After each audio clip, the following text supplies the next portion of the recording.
Welcome to the Story X Story podcast, where we discuss stories across pop culture plus give you advice on creating your own. It's episode number 30, and today we're going behind the story. I'm your co-host Nigel. I am Tazziii, streamer and co-host.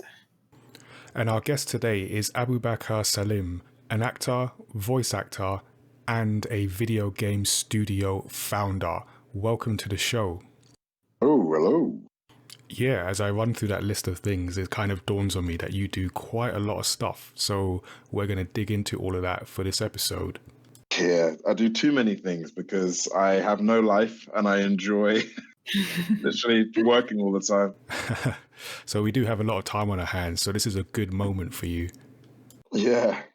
All right, so before we get into it, I want to remind listeners that you can subscribe to us on Apple Podcasts, on Spotify, wherever you get your podcasts from. You can send us your feedback and questions to feedback@mayamada.com, or just throw them at us on social media, at mayamada on Twitter, at mayamadatees on Instagram, or at Tazziii on both. Now let's get to know our guest. Yeah, so today we're going to be finding out a bit about you as a voice artist and a video game studio founder, which is really exciting.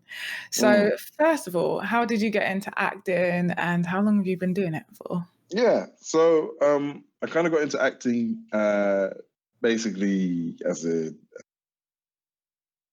kid. I watched a lot of TV, film, and basically I hated it all because no one that I saw on the TV or on the screen really kind of represented me. So I didn't feel like a story being told about me. So I felt like through video games, actually playing a lot of video games, there was a feeling of like, oh, you know what? Like at least I'm going on this journey with these characters. So yeah, the kind of my way into storytelling was through video games, and since then I've literally, I did drama training at school with a good friend of mine who I'm now working with. He's writing on a project that I'm working on, and also basically just keeping myself sort of busy in the sense of doing like extracurricular stuff as well outside of school, and then going into drama school. And I think I did my first professional job when I was 16, and since then it's just been rolling on. And that's kind of how I got into it. Cool. So it's quite like an early age that I suppose, fell into it because it wasn't really. Yeah, I mean, like it wasn't. I wouldn't even say it was early. I have, there's a lot of acting stuff. It kind of begins a lot earlier because I think a lot of people sort of have family that are kind of in the actual acting industry, and I didn't. I had no one who was interested in the arts or in any form, shape, or form. No one really interested in that idea of filmmaking.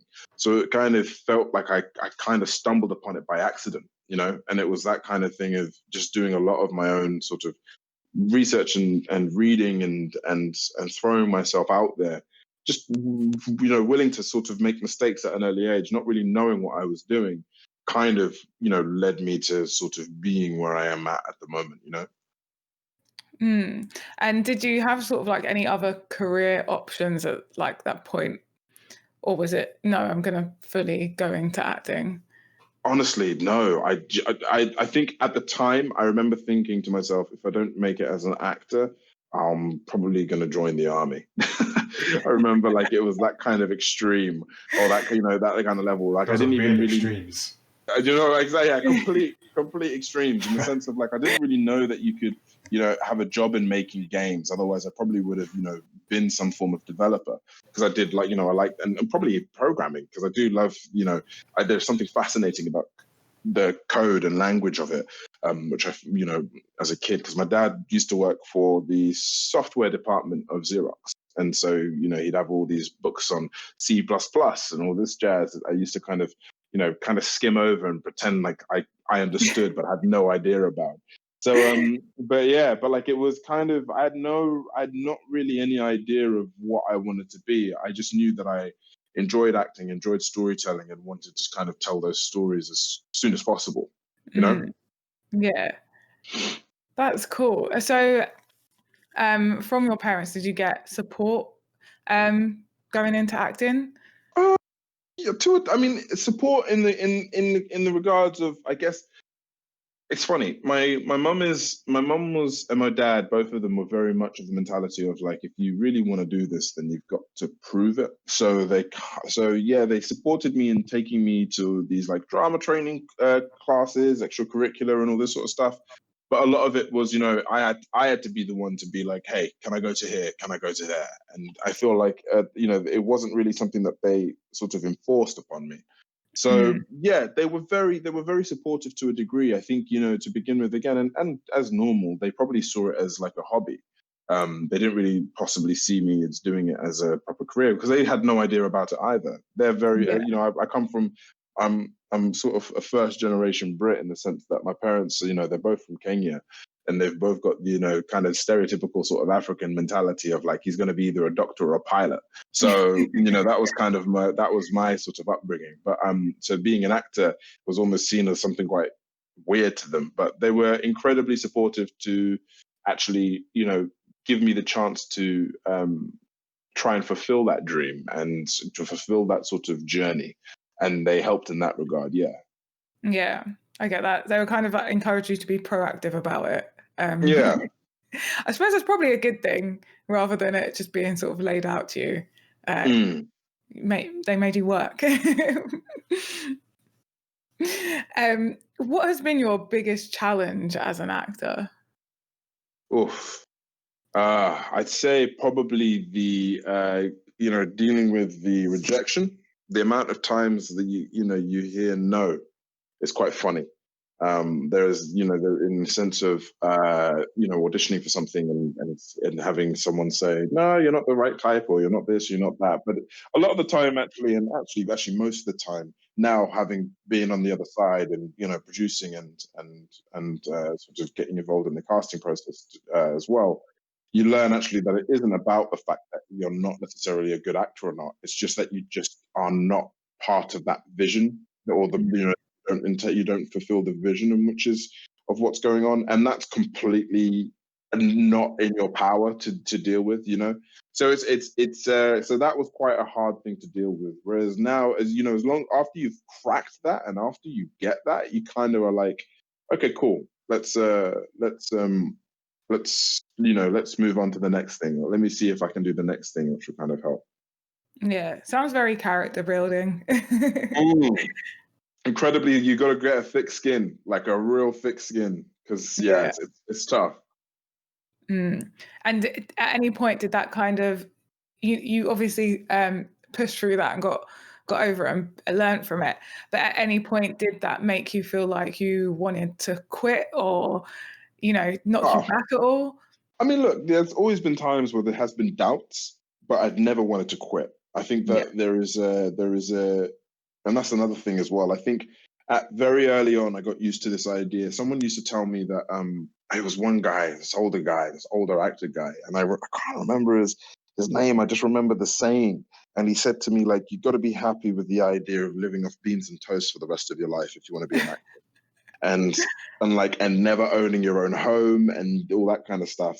Like, you got to really want to do it. And I remember him saying that to me, and I remember at that moment thinking, yeah, I'm cool with that, and literally being like, okay, this is exactly what I want to do. So there isn't that, that mentality of kind of wanting to quit never kind of entered into my head. Doubts and the hardship of it was there for sure, absolutely. But the idea of quitting, I guess, and I guess everyone's different, but for me, I'm quite stubborn, as you can tell from the fact that I'm doing like voice acting, writing, game studio running, comic studio running, film and TV run. Like I'm quite stubborn in that regard. So yeah. When someone asked you what's option B, you're like, there's a B. Literally, what does that mean? I laughed in their face. I told them, I literally said there is no such thing as option B. There's no such thing. Because I think the thing again is like, I understand the idea of playing it safe. I get that. I completely get that. And I completely respect that. And I think I just know that myself, I don't really think that way. My way of thinking is almost just just going for it, and then and thinking of a plan B in the time that it doesn't work out, you know. So new plan A basically.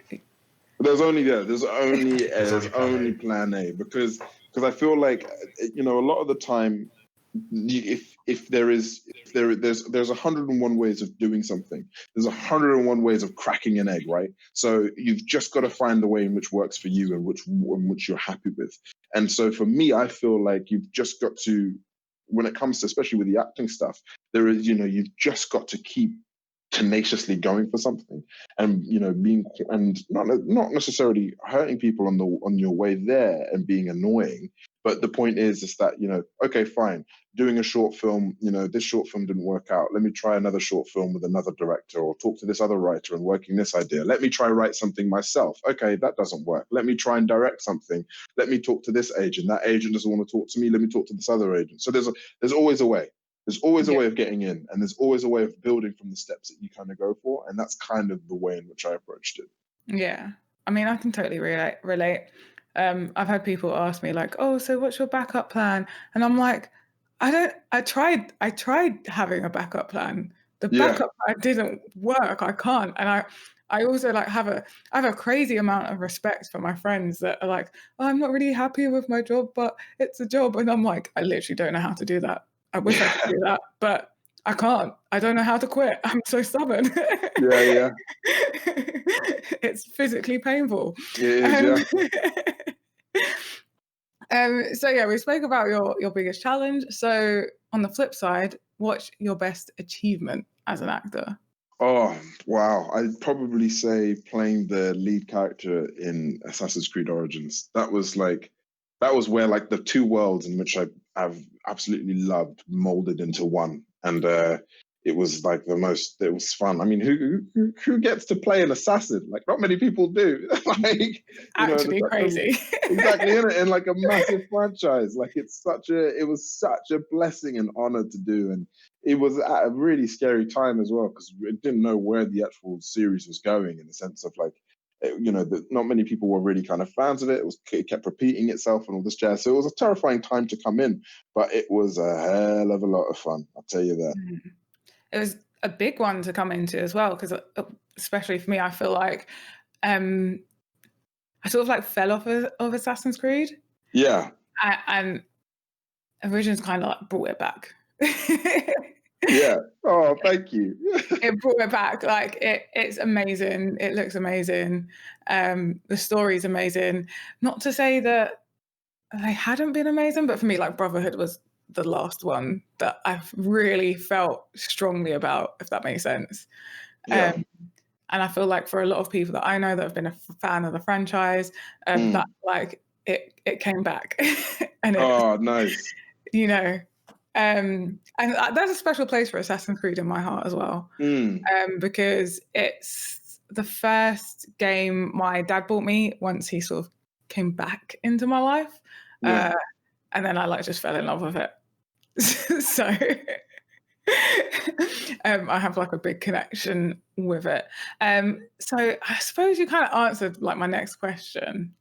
What were your favorite acting roles? Oh yeah, definitely. I mean, like by far has to be Bayek in Assassin's Creed Origins. I think there was a lot of fun. I felt like I grew with the character a lot, and I had a year and a half to play with him. He was brilliant, and and actually recently as well, like I've just finished filming a TV show with Ridley Scott, so that's a good fun character to play. So yeah, it's all been pretty fun in that regards of like where of my acting roles, in the sense of those two have definitely are on top. Yeah. So leading on from that, at what point did you know you were auditioning for the Assassin's Creed game? Was it sort of like all hush until the last minute? Yeah, completely. It was like a complete. My agent sent me the audition, being like, I have no idea what this is for, but you know what, just go for it, because I think it sounds like cool fun. The idea of motion capture will be great. I was like, oh yeah, cool, yeah, sure. Motion capture sounds great for like a TV show, and it was advertised as like this Egyptian sort of TV show, right? That was filming in Montreal for motion capture, not putting two and two together at all. And I was just a bit like, okay, cool. And then it was like, I think near the final round where they mentioned, like, this was before the final round of the audition. They were like, by the way, you're auditioning for Assassin's Creed Origins. And I literally, oh my God, I could have cried in that room. I could have cried. It was like it was terrifying but exciting at the same time, because that was, I have to say, like, I've like auditioned for a lot of things, like in the sense of like, and big things, you know, and like there was nothing that I ever wanted more than getting that role. It was like the longest 2 weeks of my life waiting to hear whether I got it or not. It drove me insane. It really did.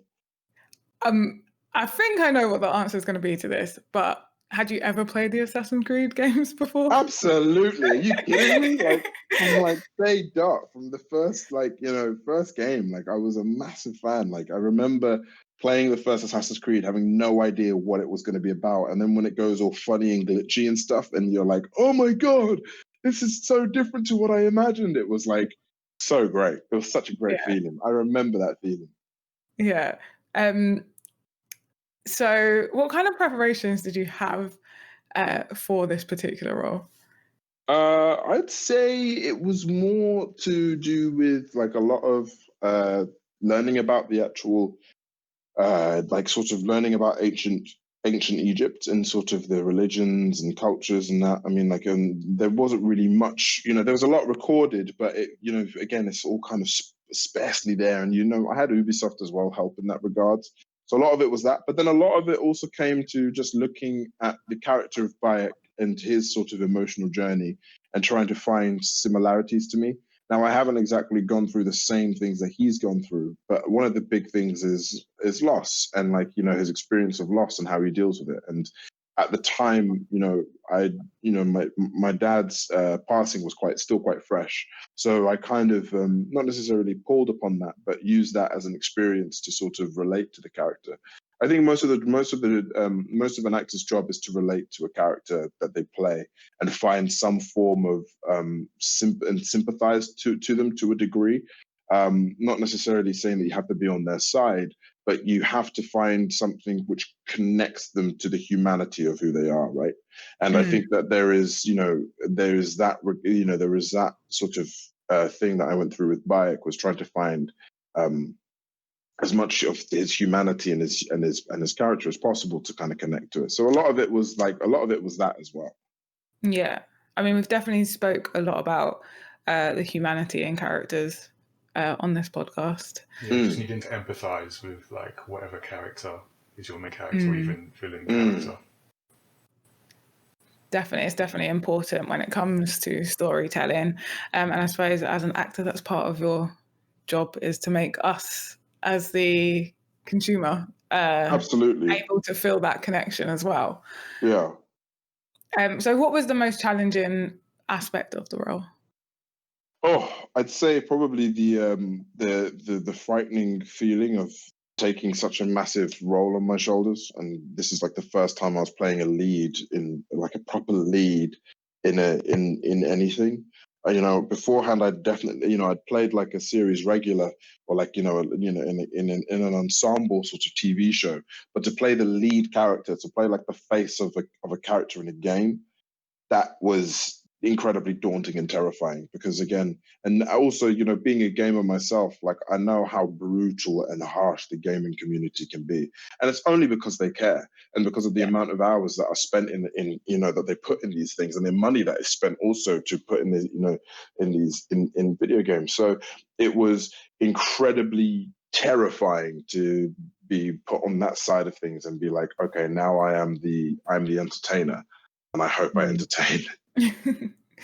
Yeah, we hold high bars, us gamers do. Absolutely, yeah. Well, I get it, because it's, you know, it's like, you know, these games are like what, 50 odd quid, and you've got to, like, you know, that's you know, quite a mighty ask for some people, you know. And I feel like, you know, to give to, and then also then the hours that are needed in it, you're going to be, you know, putting a few hours into that game to really kind of get something out of it. And if you've already put like 5 hours and you're like, this is terrible, that's 5 hours of like time that you could have been doing something else. That's another 50 quid that you could have put onto another like game or whatever. Yeah. So it's really it's important. It's an important time. You know, it's not like a book or like a TV show that you can just flick on and flick off, which you kind of get an idea of. You know, you've got to kind of with a video game, you've got to play it to get an idea of whether you like it or not. And it takes a while. Definitely. I feel like playing, I see it all the time. There's like a quote or something, goes a bit along the lines of, like, I don't have one life, I have many, because when you play a video game, you're kind of living that character, you're living that life, you're meeting those people. You're not just passively watching or reading, you're part of it. So yeah, I can imagine that's quite a high mantle to take on. Yeah, quite terrifying. Well done. Yeah, thank you. So what are some of the other pros and cons of acting in a video game? I'd say the pros are pretty much the fact that you get to play as much as you want and you get to do as much as you want and you get to really imagine. That's definitely a pro. I wouldn't really necessarily say there are many cons. I don't know. I'd say like when it comes to that kind of, I guess it's the and it depends actually. You know, sometimes there can be a disjointed nature to it all. Sometimes you can, you know, be acting on your own in the sense of like, you know, acting on your own and not reacting to other characters or other actors because they're going to be, you know, doing a different session. So it's trying to find that continuity and that kind of, you know, feeling of communicating with someone. Like a lot of the gameplay stuff that you saw of when you have control of the character and they're talking, a lot of the time in the booth, that's recorded by, you know, on your own. So all the lines of Bayek were all, you know, when you actually have some control and agency over Bayek, all those lines were done in a booth on my own, even when talking to characters. Whereas, you know, the glory and beauty of doing the cutscenes was I was actually working off someone and reacting off someone. But then, you know, I'm not in ancient Egypt. In TV shows and films, a lot of the time you can rely on your environment to kind of help you tell the story. Whereas in a video game, the environment is all made up. Do you know what I mean? Yeah, I get you. That makes sense. So going from acting in a video game to making them, being a part of the, you know, not just acting in them. So what inspired you to make the jump from an actor to actually having your own game studio? I think for me, I've always been interested in the idea of storytelling, and I think that they're making games and the art of games is just another way of storytelling and that kind of thing. And so for me, it just felt like a natural sort of progression. Now, again, I've never made games before, but I have, you know, when it comes to content creation, a lot of it, and what's beautiful about the actual industry itself is that everyone is very open to talk and everyone's very open to share their experience. Now, I know a lot about, you know, making films or TV and stuff, and there are quite a few similarities in the sense of when it comes to it being part of the whole team and you know, finding the right people who are proficient in what they do. For example, like a director of photography, a DOP could necessarily, you know, you could make that the equivalent to like someone who is like a programmer or an artist. So the idea is that you just got to fill these different roles and you learn as you go along, right? But for me, it was one of the biggest drives was genuinely just telling more stories and finding a way to tell more stories. Yeah. And what have you learned from that transition? That it's tough, that it's not easy, and that, you know, there's a lot of work that gets put into making games, and it's funny that most of this you gotta kill your darlings. So you come in with one idea or two ideas or maybe even three, and like you think that this is the best idea ever, but it might not necessarily work. And you've got to be comfortable with the idea of moving on and moving forward and trying to advance on that. And I think that there is, you know, you're creating something from scratch, you know, when it comes to making a game to a degree. And I think that, you know, there is, and it's still a new system. Whereas, you know, the TV and film industry is very, very old. There is a system that has worked from time memorial. So, like, you know, you know it's going to work. This is how you make a TV show. Whereas with a game, it's like you're kind of rolling the dice and throwing it in, on the table and hoping it lands on a good number. You know what I mean? So it's very it's not easy, especially if you want to make a game which you feel will sort of resonate with the people and feel like it's worth spending money on. I feel like there is a lot to take on board. There's a lot of sacrifices that need to be made, and it's just it's about, and also it's about the passion as well of it all. Yeah. So you've started sort of Silver Games has started during this pandemic. Yeah, I know, right? And it's been born into, the fires of the current situations. How has that affected? Yeah, it's not that bad, actually. Actually, it hasn't really affected me that much. Only because we're a remote studio, so we don't actually really need an actual studio space to work in. Everyone can work from home, which is quite the beauty of it. We're kind of taking a lot of inspiration from the way in which Moon Studio works, and the fact that people, 9 times out of 10 actually should, if they want to make games, they kind of already have the equipment at home. In the same way, like, as an actor, I'm going to have books about acting at home. I'm going to have a camera ready for me to film at home. I'm going to have something that's going to, so you kind of assume that a lot with people who want to get into games. They have a computer, or they have something where they can use a programming software, or if you're an artist, they have the appropriate sort of equipment at home that they make art from. So it feels like we're just building from there. And actually, the quarantine has definitely affected mental states of some people, in the sense of like the loneliness and the idea of not really being able to get out. And we've experienced that for sure. But actually, when it comes to work and stuff and connectivity and trying to keep that active, actually not been that bad, So it's been all right. Good. I'm glad to hear that it hasn't had too much of an effect on this new thing for you. Yeah. So what kind of games are you going to be making? What are the aims for the studio? Right, that's a funny question. If I told you this now, Mel would kill me. No, but look, the games that we're trying to make are we're looking at the idea of making games that are narrative driven, and look into the idea of empowering voices that don't necessarily have a chance to be seen or be heard. So those are the kind of stories that we're interested by.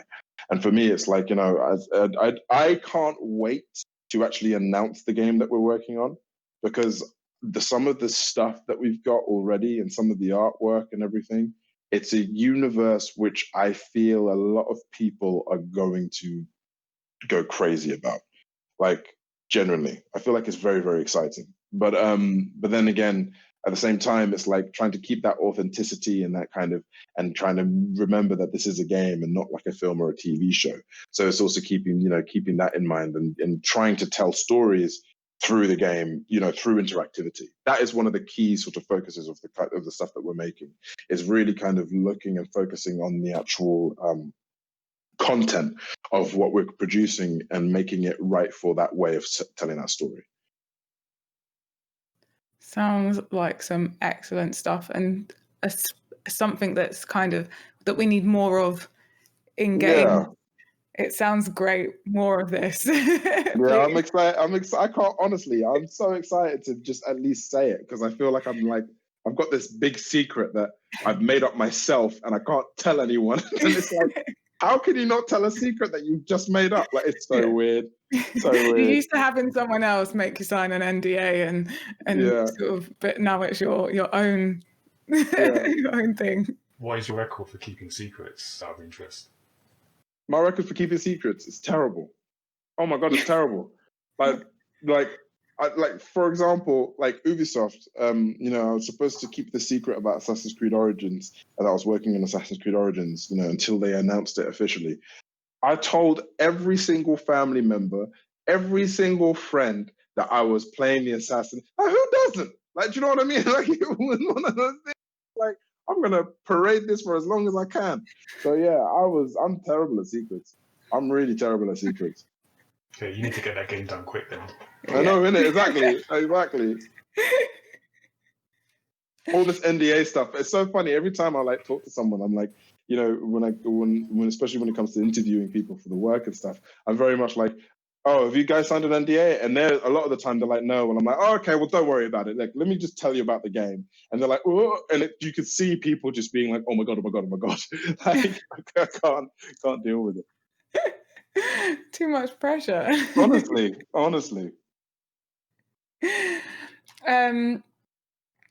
So we normally get Nigel normally gives a tip, a story or creator tip. Do you have any tips or advice to give us? I'd say just keep doing what you're doing. Do you know what I mean? I think that if you continue to persevere and find interesting and fascinating ways of doing what you're doing, and I think there's something exciting about that. I think be excited about the journey that you're on, rather than necessarily see it as a like, you know, as a long journey. It's kind of playing upon the idea of like it's a marathon, not a sprint, but it's this idea of actually enjoying every single moment of it, because it's exciting times, especially when it comes to creative writing or creativity in any sort of form.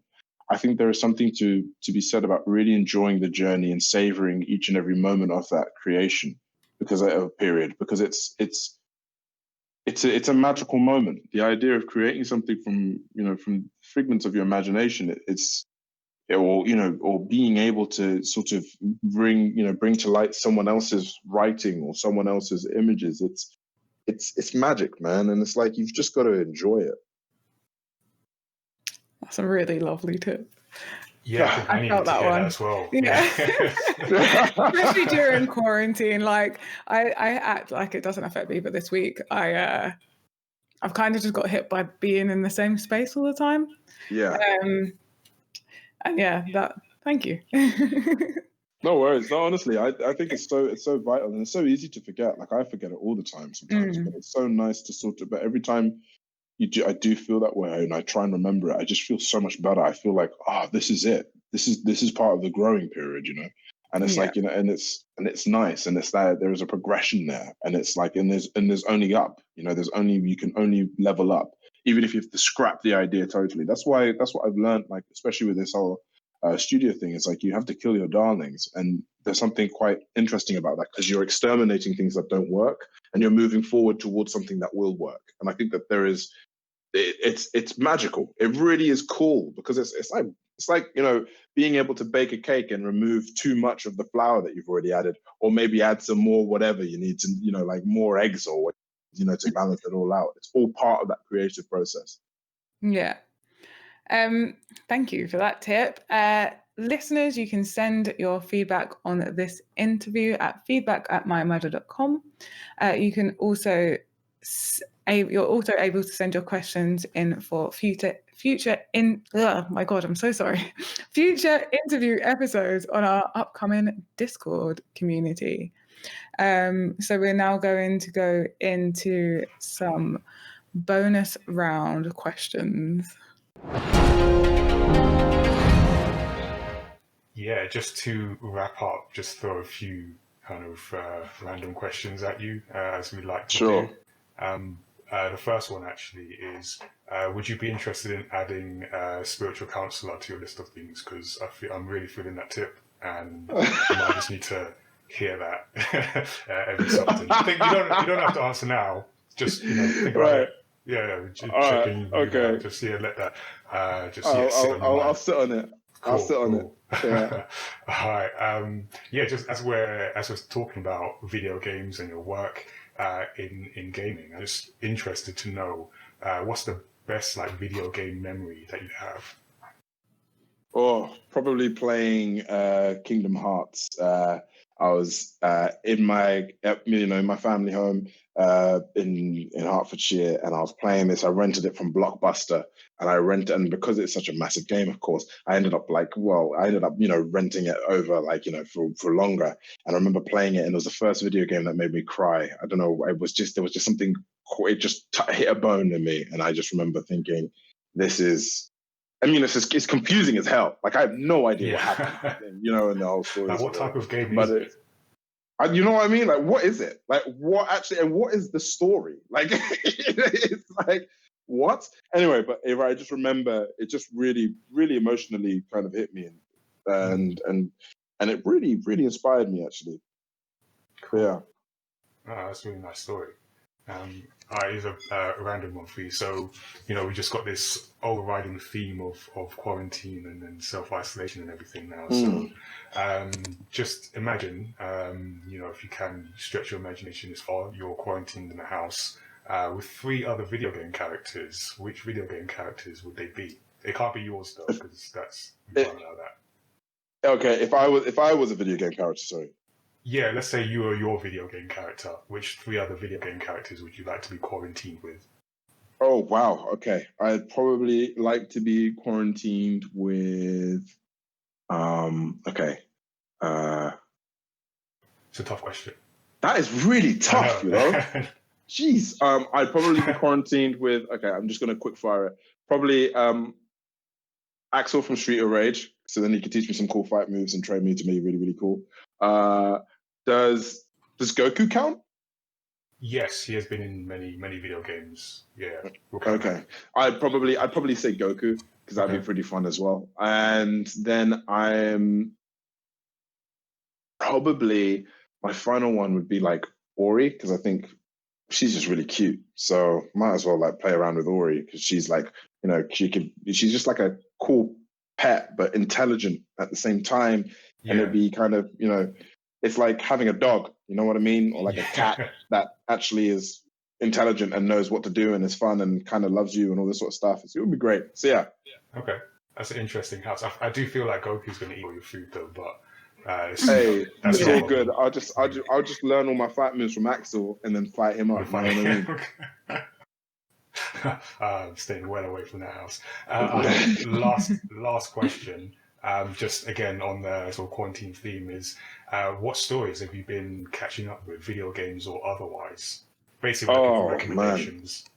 Man. Everything under the sun. Like honestly, like I've literally played.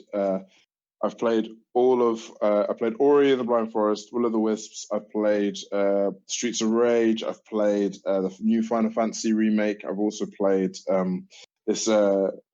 What's it called? It's a game. It's like, because the thing is, I've just discovered Xbox Game Pass. I'm just playing all of the games on there, like literally everything under the sun. So I'm just like, I love it. I love it. It's so good. So I've literally just been playing all those games and stuff. So yeah, I mean, if I was to recommend any game to play and really kind of throw yourself into, it would probably be. I had a lot of fun with Gato Roboto. Short game, sweet game, real good fun. Cool. Oh, thanks for that. And yeah, before we sort of wrap up, just let people know where they can find out more about you and your projects that you've got coming up. Yeah, for sure. Like, again, like I hope to announce sort of what we're working on anyway sometime soon. But you can find all the information on my Twitter, which is at AbziBabzi, or my Instagram, which is at Abzi Salim. And you can actually follow Silver Rain Games on both Twitter and Instagram, which is the same handle at Silver Rain Games. So yeah, you can find out all the information on that, and more. Oh, fantastic! And yeah, just like keep that secret because I feel like you'll get in trouble. Oh, you have no idea. Honestly, you probably won't hear from me after I announce it. That's the thing. But no, thanks for joining us. It's been great to hear your story and just like a bit about the work that you do.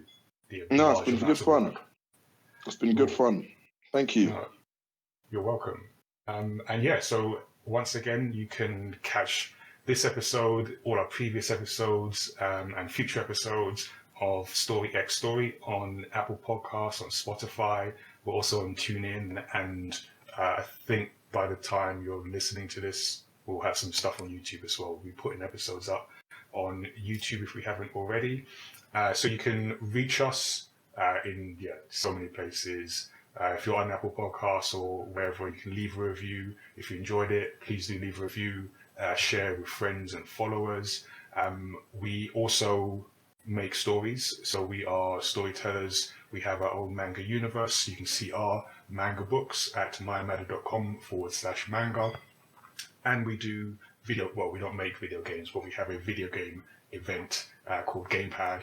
As Tazziii mentioned earlier, we do have a Discord community coming up in June, and we all are making plans for an online Gamepad event later in the summer. So you can head to gamepad.events to find out more about that once we have all the plans in place. And yeah, there are more episodes coming up, more creator interviews, more video game discussions, and deep dives into stories across film, television, comic books, and wherever stories exist.